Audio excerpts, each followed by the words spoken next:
একসময় ঢাকা শহর সহ পুরো দেশ দাপিয়ে বেরিয়েছেন বেগম খালেদা জিয়া। রাস্তায় রাস্তায় হেঁটেছেন মানুষের অধিকার আদায়ের লড়াইয়ে, কিন্তু অন্তিম সময়ে শুধুমাত্র কিছু রাস্তা ছুঁয়েছেন তিনি। শেষবারের মতো লাল সবুজ পতাকা মোড়ানো গাড়িতে করে বেগম খালেদা জিয়া একে একে ছুঁয়ে গেলেন ঢাকা শহরের শুধুমাত্র কয়েকটি এলাকার বোর্ড, অথচ পুরো ঢাকা শহরই ছিল তার পদচারণা। বিএনপির চেয়ারপারসন এবং বাংলাদেশের 3 বারের সাবেক প্রধানমন্ত্রী বেগম খালেদা জিয়া চলে গেলেন না ফেরার দেশে।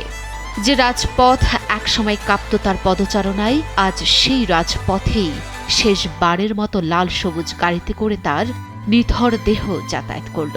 আর তাই তো আজ দৃশ্যপটও ভিন্ন। আজ কোনো স্লোগান নেই, নেই কোনো বিজয়ের হাসি, আছে শুধু কান্নার রোল আর স্তব্ধতা। রাজধানীর এভারকেয়ার হাসপাতাল থেকে তার মরদেহ মানিক মিয়া এভিনিউয়ে নেওয়ার জন্য একটি নির্ধারিত রুট ঘোষণা করেছিল ঢাকা মহানগর পুলিশ। আর সেই পরিকল্পনা অনুযায়ী খালেদা জিয়ার মরদেহ এভারকেয়ার হাসপাতাল থেকে ৩৬ জুলাই এক্সপ্রেসওয়ে হয়ে কুড়িল ফ্লাইওভার অতিক্রম করে নৌ সদর দপ্তরের পাশ দিয়ে গুলশান ২ এলাকার বাসভবনে নেওয়া হয়। এরপর সেখান থেকে কামাল আতাতুর্ক এভিনিউ ধরে এয়ারপোর্ট রোডে উঠে মহাখালী ফ্লাইওভার পার হয়ে জাহাঙ্গীর গেট ও বিজয় সরণি দিয়ে অগ্রসর হন তিনি। আর এভাবেই শেষবারের মতো এই এলাকার রাস্তাগুলো ছুঁয়ে গেলেন তিনি।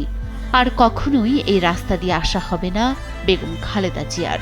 রাজপথ ছুঁয়ে যাওয়া তার কফিনটি যেন বলছিল, তোমরা ভালো থেকো। বেলা ঠিক 11:50। জাতীয় পতাকায় মোড়ানো গাড়িটি সংসদ ভবন এলাকায় পৌঁছায়। এই সেই সংসদ যেখানে তিনি দাপটের সাথে নেতৃত্ব দিয়েছেন। আজ সেই সংসদের আঙিনাতেই হল তার শেষ বিদায়। বিধিনিষেধের কারণে সংসদ ভবনের দক্ষিণ প্লাজায় নয়, বরং মানিক মিয়া এভিনিউয়ের পশ্চিম প্রান্তে রাখা হয় তার নিথর দেহ। জানাজা শেষে অশ্রুসিক্ত নয়নে তাকে শায়িত করা হল মাটির শীতল ঘরে।